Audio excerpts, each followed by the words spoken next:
आदाब नाजरीन, आपकी महबूब प्रोग्राम आदाब डॉक्टर में आप सबका इस्तकबाल। मैं आपकी मेज़बान Shagufta Yasmin, one of the leading Unani medicine company Atiya Herbs के फाउंडर, डायरेक्टर, प्रमोटर, हिंदुस्तान के सबसे मसरूफ़ और कामयाब तरीन हकीमों में से एक। आप सबके हर दिल अजीज़ जनाब हकीम सलमान खान दूर साहब अपनी हफ्तरंग शख्सियत के साथ, अपने बेशकीमती नुस्खों के साथ, अपनी खूबसूरत सी रंगारंग शायरी के साथ, हिकमत के लाजवाल ख़जाने के साथ, अपनी खूबसूरत प्यारी सी मुस्कान के साथ, मसीहाई के साथ एक बार फिर स्टूडियो में रौनक अफरोज़ हैं। आइए मिलकर इस्तकबाल करते हैं। खुश आमदीद हकीम साहब। खुश आमदीद, आदाब, शुक्रिया। आइए प्रोग्राम के सिलसिले को आगे ले चलते हैं और एक छोटा सा किस्सा आपके गोशगुजार करते हैं कि एक मरतबा एक बादशाह था, उसे अपनी रियाया से बहुत मोहब्बत थी, उनका बेहद ख्याल रखता था। रियाया भी अपने बादशाह से बहुत प्यार करती थी। बादशाह रात को गश्त लगाता ताकि लोगों का हाल चाल जान सके। एक मरतबा ऐसे ही वो रात को घूम रहा था, गश्त लगा रहा था कि वो कैद खाने के पास पहुंचा। उसने देखा कि सिपाही वहाँ जो मौजूद थे वो एक शख्स को गिरफ्तार करके ले जा रहे हैं। पूछा कि क्या हुआ, इसे क्यों पकड़ कर ले जा रहे हो? उसने कहा कि एक सिपाही ने कहा कि ये इसने चोरी की है और इसी जुर्म में इसे हम बंद करने जा रहे हैं जेल में। तो बादशाह ने कहा कि आज जेल का मुआयना करना चाहिए, देखिए कि यहाँ की ज़िंदगी कैसी है और यहाँ क्या क्या होता है। वो सिपाहियों के साथ अंदर पहुंचा। अंदर जो सिपाही मौजूद थे, निगरान मौजूद थे, उन्होंने अपने बादशाह को पहचान लिया, ताज़ीम में सर झुकाया और बादशाह की आमद की खबर जब कैदियों को मिली तो वो सब के सब सलाखों के करीब आ गए और ज़ोर ज़ोर से जो है वो आहो फरियाद करने लगे। बादशाह को ये बताने लगे कि वो सब बेकसूर हैं और बिला वजह यहाँ बंद है। बादशाह बारी बारी सबसे हाल चाल पूछता। एक शख्स से पूछा कि तुम यहाँ क्यों कैद हो? तो उसने कहा कि मुझे बिला वजह कैद कर दिया गया है, मेरा कोई जुर्म नहीं है। ये लोग कहते हैं कि मैंने चोरी की है, हालांकि मैंने तमाम उम्र कभी चोरी की नहीं है। बादशाह मुस्कुराया। इसी तरह दूसरे शख्स से पूछा, उसने भी कहा मैं बेला वजह कैद हूँ, मेरा कोई जुर्म नहीं है। तीसरे ने भी यही कहा, चौथे ने भी यही कहा। बारी बारी सबकी बातें सुनता रहता था, मुस्कुराता जाता था। एक शख्स को देखा जो घुटनों में सर दिए मुँह छुपाए बैठा था। पूछा एक सिपाही से कि ये ऐसे क्यों बैठा हुआ, इसे लेकर मेरे पास आओ। सिपाही उसको करीब लेकर आए बादशाह सलामत के। बादशाह ने पूछा क्या बात है, तुम अलग थलग क्यों बैठे हो, मुँह छुपाए? उसने कहा बादशाह सलामत, मैं बेहद गुनाहगार हूँ, मैं वाकई कसूरवार हूँ, तो इसी जुर्म में मैं यहाँ कैद किया गया हूँ। बादशाह ने कहा कि क्या था तुम्हारा जुर्म? उसने कहा मैंने ज़िंदगी भर कोई बुरा काम नहीं किया, बस शैतान के बहकावे में आकर एक मरतबा मैंने चोरी कर ली और इस वजह से मैं यहाँ कैद हूँ।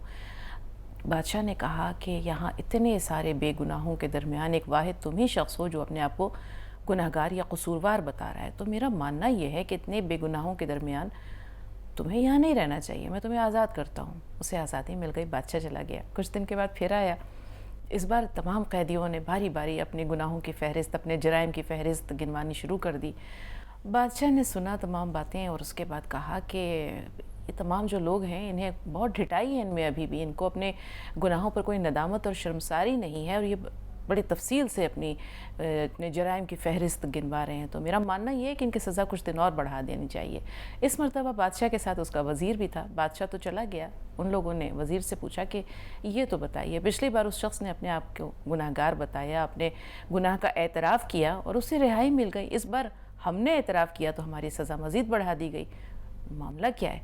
तो वज़ीर ने कहा, वो दाना था, समझदार था, उसने कहा कि देखो पिछली बार तुमने ख़ुद को बेगुनाह बताया था, तो बेगुनाह बताया था तुमने, और वजह ये थी कि तुम ख़ुद को यहाँ से कैद खाने से आज़ाद करवाना चाहते थे। इस मरतबा तुमने अपने अपने जराइम की फ़हरिस्त बताई और तुम्हें ये लगा कि सच बता देने से बादशाह तुम्हें आज़ाद कर देगा, लेकिन आज़ादी इस बार भी नहीं मिली। और वजह यह है कि न तुम्हें अपने गुनाहों पर, अपने जराइम पर न तब नदामत थी और न आज नदामत है। यही वजह है कि तुम यहाँ कैद हो। और वो शख्स, उसको सच्चे दिल से जो है अपने गुनाहों पर शर्मसारी थी, नदामत थी और उसने दिल से इतराफ़ किया था कि वो शर्मिंदा और नादिम है। इस वजह से बादशाह ने उसे आज़ाद कर दिया। तो नाज़रीन, यही एक छोटी सी बात है इस क़स्से के अंदर कि गुनाह को कबूल करना बड़ी बात नहीं है। गुनाह का एतराफ़ करना और उस पर सच्चे दिल से नादिम होना, पशेमान होना, ये अल्लाह को बहुत पसंद है और यही वो खूबी है जिसकी वजह से वो अपने गुनाहगार बंदों को आज़ादी दे देता है, रिहाई का परवाना दे देता है, माफ़ कर देता है। आइए अब चलते हैं हकीम साहब के पास और उनका खूबसूरत सा कलाम आप सबकी समातों की नज़र। जी हकीम साहब। गज़ल का मतलब पेश खिदमत है। इरशाद हकीम साहब। मुझसे साकी या मेरे जाम का कुछ हो न सका, मुझसे साकी या मेरे जाम का कुछ हो न सका, आज तक गर्दिश अय्याम का कुछ हो न सका। वाह, बहुत उम्दा हकीम साहब। मुझसे साकी या मेरे जाम का कुछ हो न सका, आज तक गर्दिश अय्याम का कुछ कुछ हो सका। न सका। कामयाबी मुझे हासिल तो हुई है लेकिन, कामयाबी मुझे हासिल तो हुई है लेकिन, आज तक हसरत नाकाम का कुछ हो न सका। वाह वाह, क्या कहने हकीम साहब, बहुत मार्के का शेर, बहुत पाएगा। कामयाबी मुझे हासिल तो हुई है लेकिन, आज तक हसरत नाकाम का कुछ हो न सका। वाह, बहुत उम्दा। रोज़ बाजार में बढ़ जाती है सबकी कीमत, वाह वाह, रोज़ बाजार में बढ़ जाती है सबकी सबकी कीमत, कीमत। वाह, मेरे कम होते हुए दाम का कुछ हो न सका। बहुत उम्दा, मेरे बहुत उम्दा। कम होते हुए दाम का कुछ हो न सका। और शेर देखें कि कितने हंगामे किए शेख व ब्रह्मन ने मगर, आहा, कितने हंगामे किए शेख व ब्रह्मन ने मगर, आज तक इनसे भी असनाम का कुछ हो न सका। बहुत उम्दा हकीम आज साहब, तक बहुत इनसे भी खूबसूरत। असनाम का। मुकर्रर। कितने हंगामे किए शेख व ब्रह्मन ने मगर, आज तक इनसे भी असनाम का कुछ हो न सका। वाह, और मक्ते का शेर, तूर साकी से कई बार शिकायत की है, तूर साकी से कई बार शिकायत की है, मेरे बोसीदा मगर जाम का कुछ हो न वाह, सका। लाजवाब, मेरे बोसीदा मगर जाम का कुछ हो न सका। मुझसे बेमिसाल साकी हकीम या साहब। मेरे जाम का कुछ हो न सका, आज तक गर्दिश अय्याम का कुछ हो न सका। बहुत शुक्रिया। शीरीन से बात करते हैं। जी शीरीन, इस्तकबाल आपका, फरमाइए। जी, अस्सलाम वालेकुम वरहमतुल्लाहि वबरकातुहू। वालेकुम अस्सलाम रहमतुल्लाह। वालेकुम सलाम। जी जी, मेरा पहला सवाल है कि मेरी दादी को ना 2-3 दिन से बहुत ज्यादा खांसी हो रही है, तो मैंने उनको सफिस्तान उन्नाव वाला नुस्खा दे दिया। फिर बाद में मुझे याद आया कि उसमें कुछ मिठास भी होती है, उनको वो शुगर की पेशेंट भी है, तो उनसे मुझे शुगर तो नहीं बढ़ेगी? और मुझे बहुत डर लग रहा है उस दिन से। ठीक है। दूसरा, और दूसरा सवाल है, नींबू अदरक लहसुन वाला जो नुस्खा हकीम साहब का है, वो गर्म पानी के साथ लिया जा सकता है? नींबू और दूसरी चीज़ों का महलूल गर्म पानी से भी ले सकते हैं। याद रहे, ये किसी किसी को खाली पेट नहीं चलता, तो पेट में कुछ खुराक हो तो इस्तेमाल करें तो ज़्यादा बेहतर है। और ये नुस्खा जो सफिस्तान उन्नाव वाला है, इसमें इतनी मिठास नहीं होती कि किसी की शुगर बढ़ा दे, तो आप दे सकती हैं अपनी दादी को, बेखौफ होकर दे सकती हैं। शाजिया साहब हमारी अगली कॉलर। जी बताइए, क्या सवाल है? हेलो, अस्सलाम वालेकुम। वालेकुम सलाम। मुझे हकीम साहब से बात करनी है। जी शाजिया, वालेकुम अस्सलाम। ज़रा बुलंद आवाज़ में, आपकी आवाज़ नहीं पहुंच रही।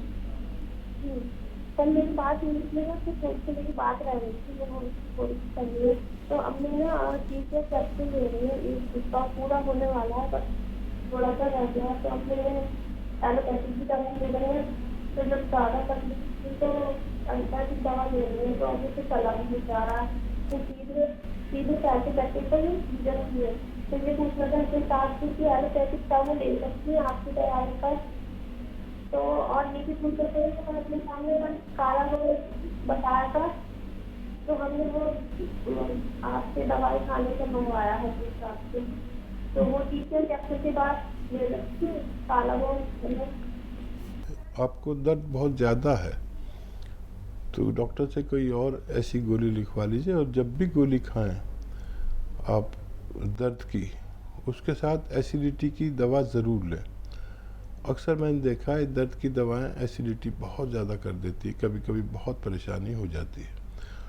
और जब आप एस्केयर खाते हैं या टी केयर कोई भी कैप्सूल खा रहे हैं इससे मुतालिक, तो उस वक्त वो ना खाएं, गौनसिया उसके 4 घंटे बाद खाएं। इस तरह से आप लें, और मैं दुआ भी करूँगा कि आपको अल्लाह जल्दी फ़ायदा दे दे। इंशाल्लाह। तनवीर बेगम, बताएं बहन, क्या सवाल है? जी अस्सलाम वालेकुम। वालेकुम अस्सलाम वालेकुम वरहमतुल्लाह। जी हकीम साहब आपका बहुत बहुत शुक्रिया। हमने बहुत आपका हम इलाज करते हैं, जड़ी बूटी का सब फायदा होता है। माशा एक हमारे भाई की पोती है 3 साल की, और उसकी हड्डी की ग्रोथ रुक गई है, पैदाइशी उसके अंदर कोई कमी आ गई है, तो वो हड्डी पूरी बड़ी हो रही है। तब डॉक्टरों ने जवाब दे दिया कि कोई इलाज इसका नहीं है, इसके लिए कोई इलाज बता दीजिए। उम्र बताइए उनकी। उम्र 3 साल की लड़की है 3 साल की लड़की है। जी। पैदाइशी उसके अंदर कोई कमी आ गई है, एक चांद या कोई चीज होती वो बन नहीं रहा है। बच्ची दूध पीती है क्या अपनी माँ का? नहीं नहीं, 3 साल की। हाँ देखिए, बहुत छोटी बच्ची है और डॉक्टरों ने ये कहा है, और अल्लाह रहम करे। उसकी ना रिपोर्ट आप शेयर कर लें हमसे व्हाट्सएप नंबर लेकर, हेल्पलाइन नंबर से। ये आप लाइव बात कर रही हैं तो आखिर ये देख लें कि क्या बड़ी परेशानी है और रिपोर्ट क्या है, डॉक्टर क्या कहते हैं। ये सब समझने के बाद हम उसके लिए कुछ कर सकते हैं। जी। उम्र अगली कॉलर है हमारी। बताएं उम्र, क्या सवाल है? जी हाँ, इस्तकबाल है उम्र, सवाल बताइए। जी अस्सलाम वालेकुम। वालेकुम अस्सलाम। वालेकुम सलाम। जी मेरा सवाल ये है, टीवी का वॉल्यूम थोड़ी देर के लिए म्यूट कीजिए उम्र। जितनी देर आप जी। सवाल बयान कर रही हैं सिर्फ उतनी देर के लिए। जी, फिर बढ़ा लीजिएगा। जी हाँ। मैं 16 साल की हूँ अभी, और ना मेरे बाल ना पकने लगे हैं, अभी से वाइट होने लगे हैं, और मेरे भाई के भी ऐसे ही है, बाल जो है वाइट होने लगे हैं और पकने लगे उम्र से पहले ही। तो इसका कोई ठीक। जी। देखिए, रो कने बादाम हो अच्छे किस्म का, बादाम का तेल बहुत अच्छे किस्म का हो, वो 1 चम्मच लें और वो दूध में डाल दें। और एक आता है गौन मोरिंगा सफ़ेद, वो 1 ग्राम दूध में डाल दें और आप और आपके भाई दोनों दिन भर में 1 बार पी लिया करें। इंशाअल्लाह फ़ायदा मुमकिन है। वक्त हो रहा है एक छोटे से ब्रेक का, एक वक्फा लेते हैं, बहुत जल्द हाजिर हुए। आप कहीं ना जाए, देखते रहें आदाब डॉक्टर।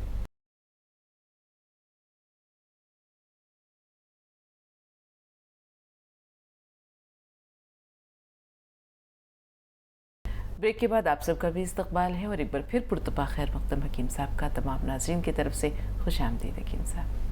आदाब। बहुत छोटी उम्र में हकीम साहब ऐसी परेशानियां सामने आ रही हैं। आप ये देखिए बच्चों की उम्र क्या है, सिर्फ 16 साल बच्ची की उम्र है। अगर अभी से ये बाल ना थमे और ये रुकने का सिलसिला, सफ़ेद होने का सिलसिला जारी रहा तो फिर क्या होगा ना जाने। ये खुराक की कमी में, कुछ खुराक में लाजमी अज्जा नहीं मिल रहे, डिप्रेशन है, थकन है, क्या चीज़ है जो बच्चों को इतनी तेज़ी से, इसे कहेंगे ना कि कब्ल अज़ वक्त बाल सफ़ेद होना। पहले तो लोगों के 70-80 साल की उम्र में बाल नहीं सफ़ेद हुआ करते थे। और देखिए, ग़िज़ा जो आपने कहा कि ग़िज़ा भी उस टाइप की नहीं खाते बच्चे आजकल। दरअसल बड़ी कीमती ग़िज़ा है ये, अपने घर का यानी अपने माँ के हाथ का या खाना बना हुआ बहुत कीमती है। और माँ के हाथ का भी वो खाना जो माँ घर में मसाले तैयार करके, मतलब पीस कर तैयार करती है। और ख़ुराक पे ज़्यादा गौर करें। और आजकल ये चलन हो गया, दस्तूर हो गया कि सबके बावर्ची खाने में बाज़ार के मसाले मौजूद रहते हैं और वो झंझट में नहीं पड़ना चाहते।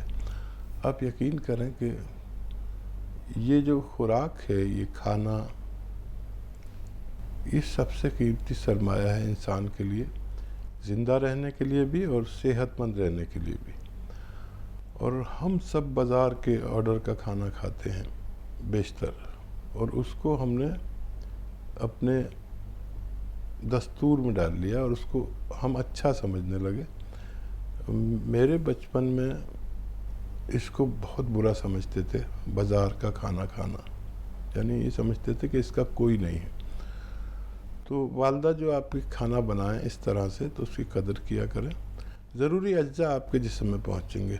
जो पिसे पिसाए मसाले या बने बनाए खाने आप खाते हैं, उसमें क्या ऐसा डाला हुआ है कि 16 साल की उम्र में बाल सफ़ेद हो जाते हैं। एसिड भी डाल देते हैं, केमिकल भी डाल देते हैं। आपको जो माँ खाना बनाती है वो बहुत कीमती है, उसको तर्क ना किया करें, कदर किया करें। अब गांव का रुख करते हैं कि साहब, आपकी बातों से आपने जब कहा ना कि वालिदा खाना बनाती थी तो उनमें जायका भी होता है, लज्जत भी होता है, सेहत भी होती है। पहले ज़माने में गांव में मिट्टी के चूल्हे होते थे, कोयले से जलने वाले। जिस घर से अगर धुआं ना निकलता था तो बड़ी मायूब बात समझी जाती थी कि न जाने इनके यहाँ क्या परेशानी है, गुर्बत है, बदहाली है, या किस वजह से आज इनका चूल्हा रोशन नहीं हुआ या सुलगा नहीं है।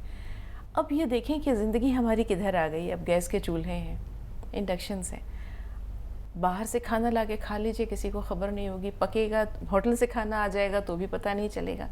पहले की ज़िंदगी बड़ी सादा थी, लेकिन उसमें एक ज़िंदगी थी जो धड़कती थी, महसूस होती थी। अब हम जिंदा हैं लेकिन ना धड़कन है, ना कोई आरजू है, ना तमन्ना है, ना हसरत है। अब हसरत नाकाम पर हम आ जाएं। हसरत नाकाम ये ज़िंदगी को महमीस करने के लिए, ज़िंदगी की दौड़ में इंसान को बनाए रखने के लिए कितनी ज़रूरी है हकीम साहब? और देखिए, एक तो खाने का जिक्र, ये वाकई सब हमने अपनी आंखों से देखा कि चूल्हा और बारूदे की अंगीठी खुद भरते भी थे और नंबर लगता था कि आज मुझे भरनी है वो बारूदे की अंगूठी। ये क्या होती थी हकीम साहब? अच्छा, आप नहीं जानते? नहीं। अच्छा, कि लोहे की अंगीठी होती थी ऐसी। हाँ। उसमें एक पाइप डालते थे लोहे का बीच में, और उस पाइप के इर्द गिर्द वो बुरादा जो होता है ना लकड़ी का, उसे ठोक देते थे और ऊपर फिर ढक्कन ठोक देते थे। ये अंगीठी तैयार हो गई। अब इसमें एक लकड़ी जला के डालते थे और ये लकड़ी जलती थी और फिर उस अंगीठी पे तवा रख देते थे, तो बड़ी अच्छी उसमें आँच लगती थी और ये सुबह से शाम तक जलती थी। जब इसे बंद करना होता था तो 2 कैप होते थे, एक नीचे और एक ऊपर, वो रख के बंद कर देते थे। अब ये आग सुलगती भी नहीं थी और ठंडी भी नहीं होती थी। शाम को फिर इसको खोल के फिर आग जलाते थे। ये पता नहीं आपने कैसे नहीं देखा, नहीं, लेकिन ये भी एक तरीका था। तो एक दिन मैं भरता था उसको, बड़ा मुश्किल था उसमें कूटना, और बुरादा लकड़ी का जो पाउडर होता। एक दिन मेरा भाई की नंबर होता था, तो चूल्हा भी था और लकड़ियाँ भी थी।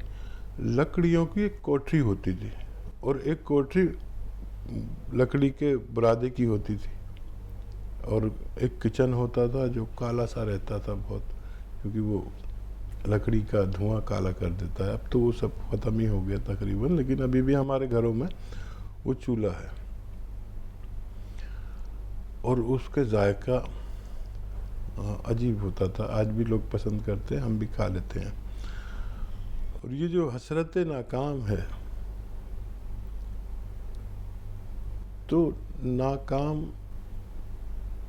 नाकामी जो है ना, बड़ी कीमती चीज़ है। और इसमें दरअसल कामयाबी छुपी होती है। ये एक ऐसी सच्चाई है जो इंसान अपनी ज़िंदगी में जब तक नाकाम नहीं होता, जब तक उसकी कोई भी कामयाबी बहुत पुख्ता नहीं होती, ये नाकामी वो सब तरबियत दे देती है इंसान को जो कोई इंस्टीट्यूशन, कोई इदारा नहीं देता। हम सब थ्योरी पढ़कर बालिग हो जाते हैं और हमें कुछ प्रैक्टिकल नहीं होता, तो ये हसरत नाकाम प्रैक्टिकल ट्रेनिंग देती है इंसान को। और जिसने इसको तस्लीम कर लिया, हसरत नाकाम अपनी खामियों से निकली हुई वो कामयाबी है जिसे हम आने वाले वक्त में तस्लीम कर सकते हैं। अब हम हसरत की तरफ आते हैं कि इंसान कौन सा ऐसा दिल है जिसमें कोई हसरत नहीं है, कोई तमन्ना या आरजू नहीं है। बड़ा अजीब है ये इंसान का दिल, तमाम तमन्नाओं का, जज्बात का, एहसासात का मरकज़ व महवर है। अल्लाह का मकाम भी यही है, इसी दिल में खुदा भी बसता है, इसी दिल में इंसान भी बसते हैं रिश्तों के रूप में, इसी दिल में ख्वाहिशात भी बसती हैं, इसी दिल में क़नात भी बसती है, तवक्कुल और इस्तिग़ना भी बसता है। बड़ा अजीब है ये छोटा सा दिल। लेकिन हम ये देखते हैं हकीम साहब कि इंसान को हसरत तब तक किसी चीज़ की रहती है जब तक वो शय मिल नहीं जाती है। एक जुनून होता है, ऐसा लगता है उसके सिवा कुछ नज़र नहीं आता, और वो चीज़ जब हासिल हो जाती है फिर वो चीज़ ही नज़र नहीं आती। फिर ऐसा लगता है कि ये तो बस ऐसी कोई चीज़ थी जो मिल गई मुझे। फिर दोबारा वो हसरत हसरत में तब्दील होती है। वो हसरत एक, जिसे कहते हैं कि ऐसा महसूस होता है कि एक ऐसी कीमती मता थी जो खो गई, या वो हसरत में तब्दील हो जाती है वो चीज़ जब वो हाथ से निकल जाती है। तो किसी चीज़ की कदर तब होती है, अव्वल तो तब जब वो मिलती नहीं है, दूसरी तब जब वो खो जाती है। वो शायर ने कहा है ना कि ज़िंदगी में दो ही लम्हे मुझ पे गुज़रे हैं कठिन, एक तेरे आने से पहले, एक तेरे जाने के बाद।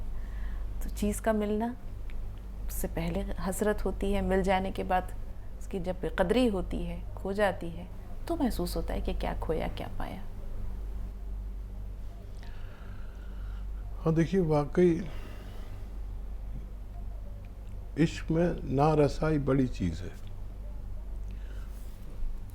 देखिए कि अगर लैला और मजनू मिल जाते तो हम उनके किस्से को जान नहीं सकते थे। बिल्कुल।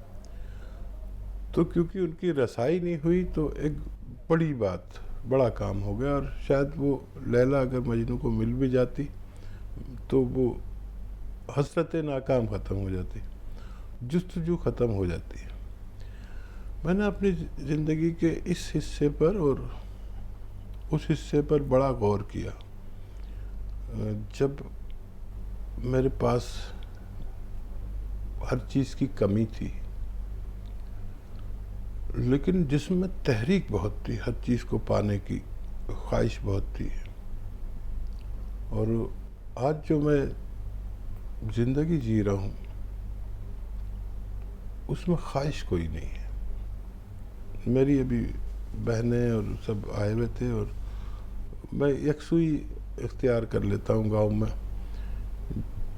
एक कमरे में एक अक्सर अकेला रहता हूँ।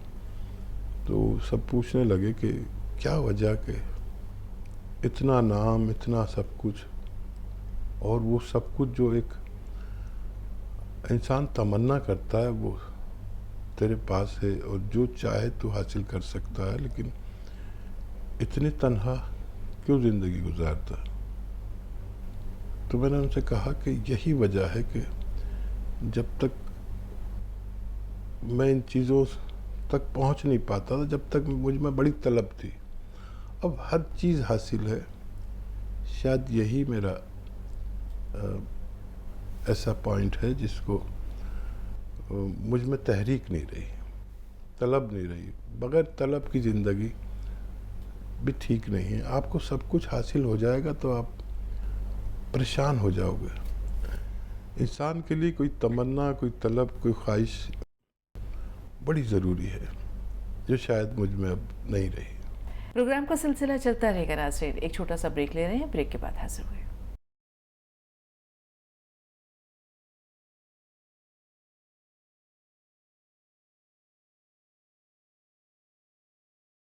ब्रेक के बाद आप सबका भी इस्तकबाल है और एक बार फिर पुरतपा खैर मकदम हकीम साहब का तमाम नाज़रीन की तरफ से खुशामदीद हकीम साहब। आदाब। ये दो कॉलर्स हैं हकीम साहब, आपकी इजाज़त हो तो सुनीता जी को पहले शामिल कर रहे हैं। कमाल साहब थोड़ा सा इंतज़ार। जी सुनीता, फरमाइए क्या सवाल है। नमस्कार सर। जय हिंद, स्वागत है आपका। सर मेरी मम्मा है, उनकी एज ना 65 साल है। जी। उनका ना डॉक्टर ने बोला है उनका जो पीछे वाला दिमाग है, जिसके कारण उनका सिर भी हिलता है और हाथ भी हिलते हैं। हाँ बेटा, आपकी आवाज़ ना बीच में स्लो हो गई थी, दोबारा से बताइए क्या हुआ है उनको। सर मेरी मम्मा का ना छोटा दिमाग है ना, वो चुंगड़ गया है, अच्छा अच्छा, ठीक है ठीक है। जिसके कारण उनका सिर भी कांपता है और हाथ भी कांपते हैं। ठीक ठीक है। है। और उनकी जो लतें हैं ना वो बिल्कुल पतली हो गई हैं। धनिया, आंवला, ये 2 चीज़ें 100-100 ग्राम लें। धनिया और आंवला, ये 2 चीज़ें 100-100 ग्राम लें और ये पाउडर बना लें। और ये खाना है सुबह और शाम 1-1 चम्मच। और एक आता है नमक जैतून, नमक जैतून, ये 1 चुटकी 1 गिलास पानी में मिलाकर इससे खिलाया करें रोज़ाना 2 बार। सुबह नाश्ते से पहले या बाद में कभी भी दे सकते हैं, रात को सोते समय दीजिए। और मूंग की दाल, मूंग की दाल तो सभी महिलाएं जानती हैं। मूंग की दाल रोज़ खिलाया करिए उन्हें, चाहे 1 कटोरी खिलाएं, किसी भी सूरत में खिलाएं। ये भी हो सकता है कि आप हलवा बना के खिलाएं, मूंग की दाल सब्ज़ी बना के खिलाएं, और मूंग की दाल भुनी हुई भी आती है।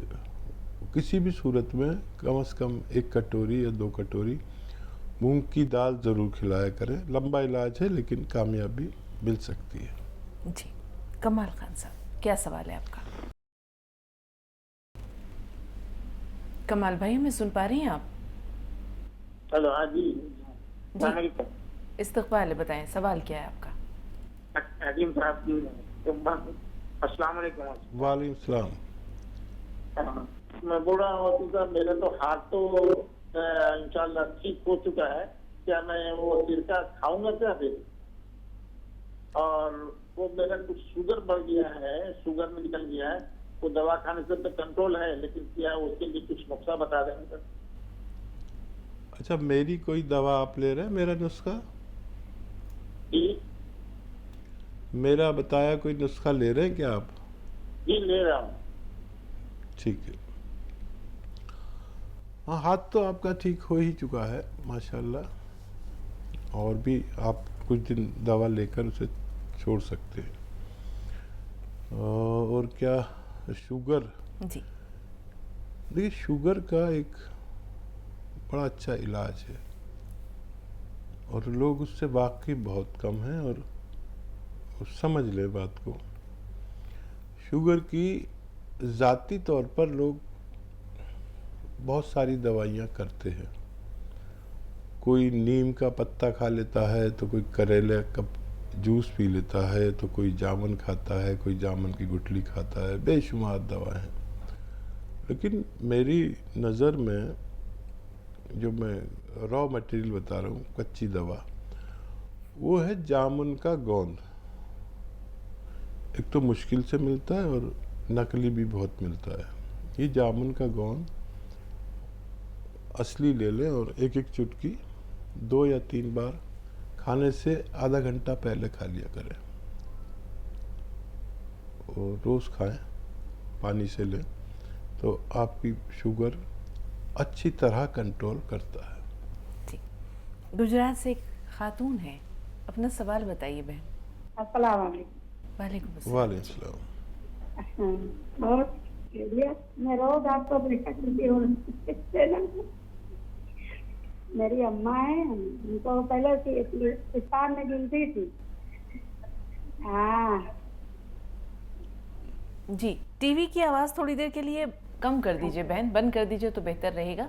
सवाल बताइए।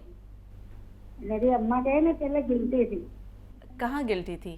पाकिस्तान में गिनती थी, तो होम्योपैथिक दवा थी तो गिल्टी तो उससे कम हो गई, लेकिन उनकी सांस बहुत फूलती है। अच्छा, कहाँ गिल्टी थी? लेकिन उनकी यही तो सांस बहुत फूलती है, अभी ऊपर ही ऊपर सांस फूलती है। 75 साल की उम्र हुई थी। 75 साल बताइए आपने उम्र? हाँ, उम्र उनकी 75 ये साल गिल्टी है। किस मकाम पे थी, किस जगह थी? सीने में थी, ऐसे सीने छोटी छोटी अंगूर के जैसे गुच्छे थे। हम्म, तो देखिए, ये सांस फूलना और गिल्टीज और कोलेस्ट्रॉल और ब्लड प्रेशर और सांस फूलना, इन सब में एक नुस्खा काम कर सकता है, और वो है ये जो खाने का सोडा आपके किचन में होता ही है। महिलाओं के किचन में खाने का सोडा ज़रूर होता है।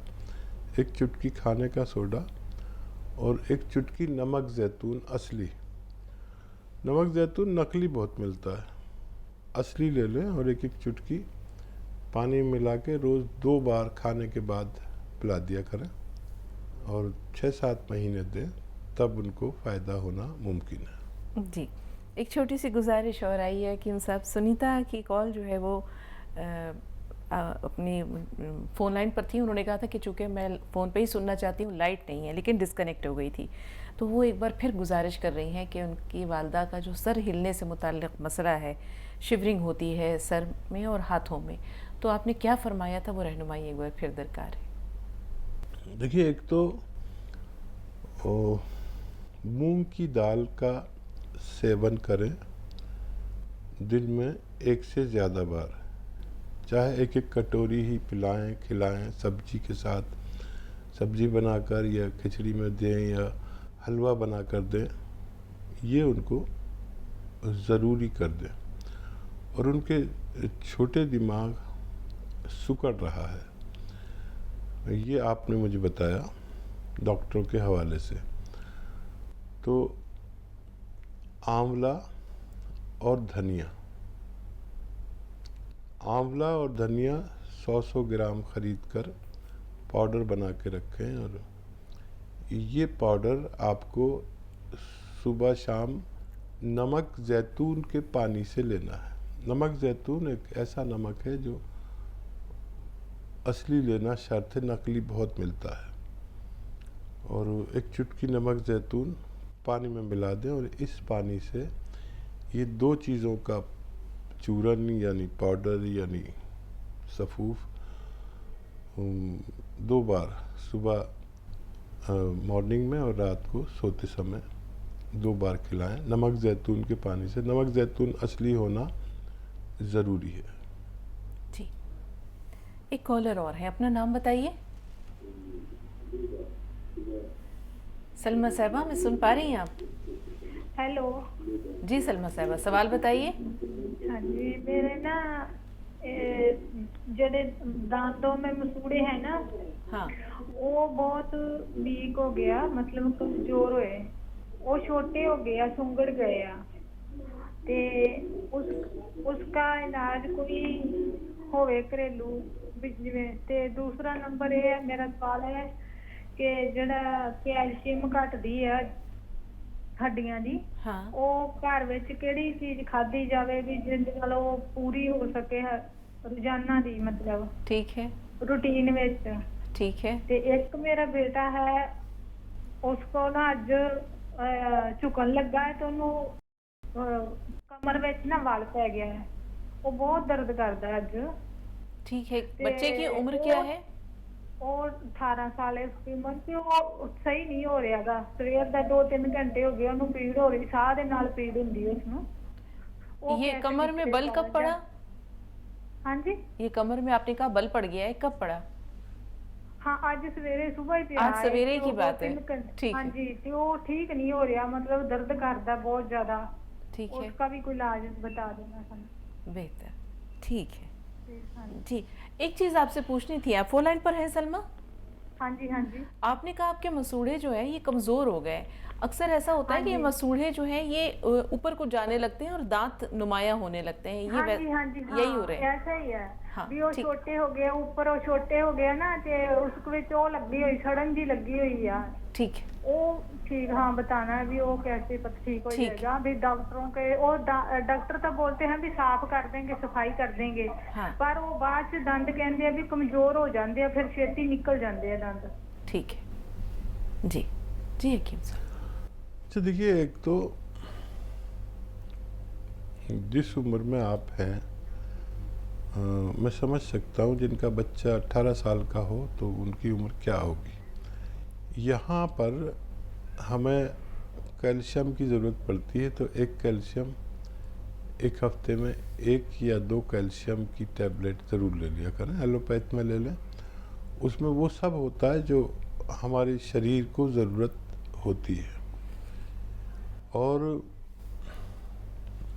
ये सोडा जो खाने का आपके किचन में होता है ना, मीठा सोडा जिसे कहते हैं, ये 1-2 चुटकी ऐसे रख लें अपनी हथेली पर और उससे अपने दांतों पर मालिश किया करें रोज़ाना, अंदर बाहर पूरी जगह। और आप थूक सकते हैं, जो गंदगी निकलती है उससे थूक सकते हैं, लेकिन कुल्ली मत करिए। कुल्ली आप 1-2 घंटे ना करें, चाहे तो कुछ खा पी भी सकते हैं, लेकिन कुल्ली ना करें कुछ देर। एक बार ये ज़रूर किया करें। याद रहे कि ये दांतों और मसूड़ों के लिए किसी भी पेस्ट, जो टूथपेस्ट होते हैं, उससे अच्छा पेस्ट ये है। लेकिन हमें कदर नहीं है अपने किचन के इस सोडे की। आप रोज़ाना 1 चुटकी उससे ज़रूर मांजा करें, तो एक तो ये होगा कि और सिकुड़ने बंद हो जाएंगे और कोई गंदगी कुछ भी होगा वो निकल जाएगी। और मालिश किया करिए। जब हम दांत अपनी उंगली से मांजते हैं तो मसूड़ों की मालिश अपने आप होती है। पहले मसूड़े ऐसे ही मांजे जाते थे, अब ये सब पेस्ट आ गए, तो मैं तो आज भी रोज़ाना 1 बार करता हूँ ये, और बड़ा फ़ायदा रहता है, गंदगी को निकालता है ये। और बच्चे के लिए गोंद स्याह खरीद लें, असली, नकली ना ले लें, और आधा ग्राम सुबह आधा ग्राम शाम दूध के साथ खाने के बाद देना है। देखिए कमर का मामला है, मैं इसे अच्छी तरह समझता हूँ। किसी मालिश वाले से या किसी बाबा के चक्कर में मत आना, ये अच्छा हो सकता है। थोड़ा सा सब्र करें। गौंसिया आधा ग्राम 2 बार दें खाने के बाद दूध से, बच्चे को फ़ायदा मुमकिन है। जी, एक सवाल और किया है कि अगर कुदरती तरीके से कैल्शियम हासिल किया जाए तो ये किन किन चीज़ों में पाया जाता है? जैसे उन्होंने कहा घर में जो हमें मिल जाती हैं चीज़ें, उनमें किस किस चीज़ में कैल्शियम है जो कि अगर हम टैबलेट के रूप में ना लेकर के इस तरह से ले लें? देखिए कैल्शियम का जो सबसे बड़ा स्रोत है वो है चूना। हाँ। चूना जो पनवाड़ी पान पे लगाता है, ये दुनिया का सबसे बेहतरीन कैल्शियम है। अब इसको खाया कितना जाए, तो 1 चावल की बराबर, 1 चावल की बराबर, वो भी दूध में मिला के, बहुत गर्म बहुत ताकतवर होता है। ये सबसे सस्ता कैल्शियम, फिर इसी की टैबलेट बना के ये आपको बहुत महंगा दिया जाता है। और कुछ लोग सिप्पी का कैल्शियम इस्तेमाल करते हैं कुछ लोग। और एक बहुत अच्छा कैल्शियम है चांदी में। चांदी का जब कुश्ता बना दिया जाता है तो उसे कुश्ता चांदी कहते हैं, चांदी भस्म कहते हैं जी। तो ये बहुत अच्छा कैल्शियम है। और दूध में कैल्शियम, वैसे तो आप जो कुछ खाते हैं उसमें कुछ ना कुछ कैल्शियम की मात्रा होती है, लेकिन ये इसके स्रोत हैं। वक्त हो रहा है एक छोटे से ब्रेक का, एक वक्फा लेते हैं, बहुत जल्द हाजिर हुए। आप कहीं ना जाएं, देखते रहें आदाब डॉक्टर।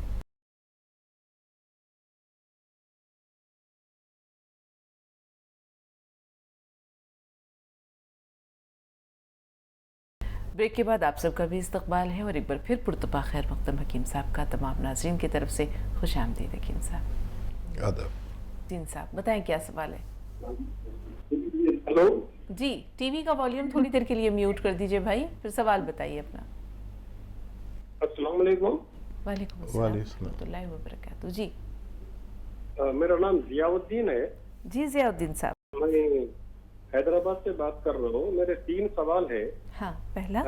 मैं डायबिटिक पेशेंट भी हूँ और मेरा सीरम क्रिएटिनिन 1.9 है। तो मैं ऐसे टीवी पे जो देखा था, नमक जैतून, चिलगोजा गोंद, अलसी, हकीम साहब 3 नुस्खे बताए थे, लेकिन ये नमक जैतून और चिलगोजा गोंद से पी केयर बेहतर है या नमक जैतून और चिलगोजा गोंद बेहतर है?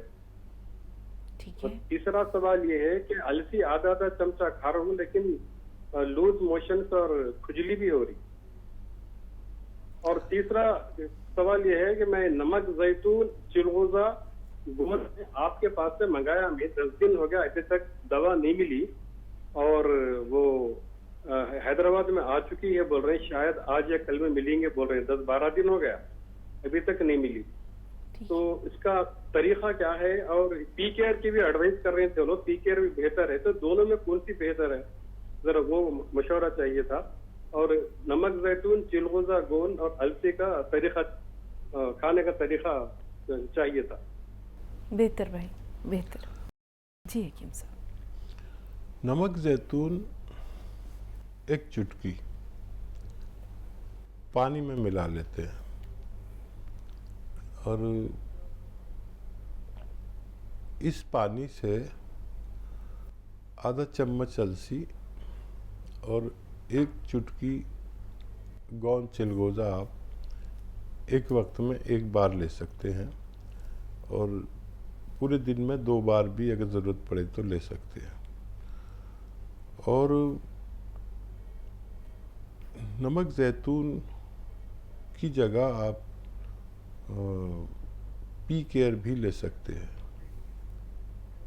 ये दोनों आपके गुर्दों की आलूदगी यानी किडनी की गंदगी, जो क्रिएटिनिन आपका 1.9 हो गया है, तो वो जो 9 है वो ज़्यादा है और ये लेने से आपको क्रिएटिनिन ज़रूरत के मुताबिक आना चाहिए। और दवा की शॉर्ट बहुत रहती है हमारे यहाँ, कभी कभी ताख़ीर हो जाती है, बहुत ज़्यादा ऑर्डर होते हैं क्योंकि पूरे भारत में हम ही असली दवा किसी तक पहुंचा पाते हैं, बाकी सब लोग नकली बेचना शुरू कर दिया है, तो इसलिए डिमांड ज़्यादा होती है। ताख़ीर के लिए माफ़ी के साथ आप इसे इस्तेमाल कर सकते हैं। जी, एक छोटी सी बात हकीम साहब, 2 कॉलर्स हालांकि फ़ोन लाइन पर मौजूद हैं। अलसी इस्तेमाल करने से इनकी ख़ारिश या खुजली क्यों है? नहीं, अलसी से तो ख़ारिश चली जाती है और आपको ऐसा लग रहा है ख़ारिश नहीं जा रही है, तो खाने का सोडा भी एक चुटकी आप इस्तेमाल कर सकते हैं और एक चुटकी काली मिर्च का पाउडर भी रोज़ाना 1-2 बार इस्तेमाल कर सकते हैं। जी, इससे लूज़ मोशन जो है वो भी ठीक हो जाएगा? इन्होंने इसका भी सरसरी जिक्र किया है। हाँ, लूज़ मोशन दरअसल इन्हें नहीं है, कुछ खुजली या ऐसा कुछ पेट की कुछ और प्रॉब्लम है। बेहतर। सरताज बेगम बताएं क्या सवाल है आपका? अस्सलाम वालेकुम रहमतुल्लाहि व बरकातहू। वालेकुम अस्सलाम व रहमतुल्लाहि व बरकातहू। अरे सर, मुझे बहुत खुशी हो रही है, मैं आपके प्रोग्राम में मेरा कॉल लग गया है। मेरे 2 सवाल हैं। हाँ हाँ, पहला जी, मैं शुगर है, शुगर के लिए कोई घरेलू नुस्खा, और घुटनों में दर्द ज्यादा है, उसके लिए कोई घरेलू नुस्खा, और मेरी बेटी की उम्र 18 साल है, उसके बाल लगातार झड़ रहे हैं, उसके लिए कोई नुस्खा बताइए प्लीज, बहुत मेहरबानी होगी, बहुत शुक्रिया, बहुत खुशी हो रही है। हमेशा खुश रहें, हमेशा खुश रहें। जी जी हकीम साहब। तो देखिए, एक तो बेटी को शैम्पू के इस्तेमाल से रोक दें तब भी उसे बहुत फ़ायदा होगा। आजकल शैम्पू बहुत ख़तरनाक और तेज़ आ रहे हैं, वो लटके रहते हैं दुकानों पर, इतनी लंबी लंबी जरिए और एक से एक बढ़कर, लेकिन वो हैं बहुत नुकसानदेह। सबसे ज़्यादा नुकसान हमें शैम्पू देता है। नॉर्मल साबुन वो यूज़ करें। एक तो ये बच्ची को गोंद मोरिंगा सफ़ेद 1 ग्राम रोज़ाना पानी, दूध या नारियल पानी से दिया करें। एक बार किसी भी वक्त एक बार 1 ग्राम गोंद मोरिंगा लें तो बालों की मजबूती, दराजी और ग्रोथ के लिए ये दुनिया का बेहतरीन नुस्खा है। लेकिन गोंद मोरिंगा सफ़ेद वाला लेना और असली लेना। दर्द के लिए गोंद सियाह सबसे बेहतर है दुनिया में। गोंद सियाह अगर असली मिल जाए तो दर्द की ऐसी दवा, मैंने अपने तजर्बे में ऐसी रॉ मटेरियल कच्ची दवा आज तक नहीं देखी जिसको असली मिल गया उसको फ़ायदा मुमकिन है। जी, डायबिटिक है, कोई नुस्खा, घरेलू नुस्खा जो कि कंट्रोल में रहे? डायबिटीज़ के लिए देखिए दवाएं खानी पड़ती हैं। घरेलू नुस्खा तो यही है कि आप मीठे से परहेज़ करें, 1 घंटा पैदल चलें, 5 बार गर्म पानी पिएं और कुछ ऐसी मशक्क़त करें कि आपके पसीने आ जाएं रोज़ाना कम से कम 1 बार। ये घरेलू नुस्खा है। बाकी जो चीज़ें हैं वो दवाएं काम करती हैं। एलोपैथिक लोग लेते हैं, अच्छी दवाएं हैं एलोपैथिक, आप भी वो ले सकते हैं। और यूनानी में जामुन का गोंद असली अगर मिल जाए तो 1-1 चुटकी सुबह शाम खाने से आधा घंटा पहले लिया करें। ये यूनानी की सबसे तेज़ असर रॉ मटेरियल है जो बहुत तेज़ी से आपकी डायबिटीज़ कंट्रोल करती है। लाइबा, हमारी आवाज़ सुन पा रही हैं आप? हेलो जी, अस्सलाम वालेकुम अस्सलाम व रहमतुल्लाह जी। हकीम साहब कैसे हैं आप? अल्हम्दुलिल्लाह, आप बताइए कैसी हैं? हकीम साहब, मेरा एक सवाल है, लेकिन उसको बताने से पहले मैं आपको एक मम्मी की बात बताना चाहूँगी। पता है, आपका जो प्रोग्राम आता है, जैसे ये आ रहा है, तो ये तो देखने में मज़ा आता है, लेकिन हमारे सारे देखे हुए हैं। तो मम्मी पता है सुबह भी आपका प्रोग्राम देखती है, शाम में भी देखती है, रात में भी देखती है, वही सेम चीज़। और मुझे सारे नुस्खे रट गए, उनको भी रट गए।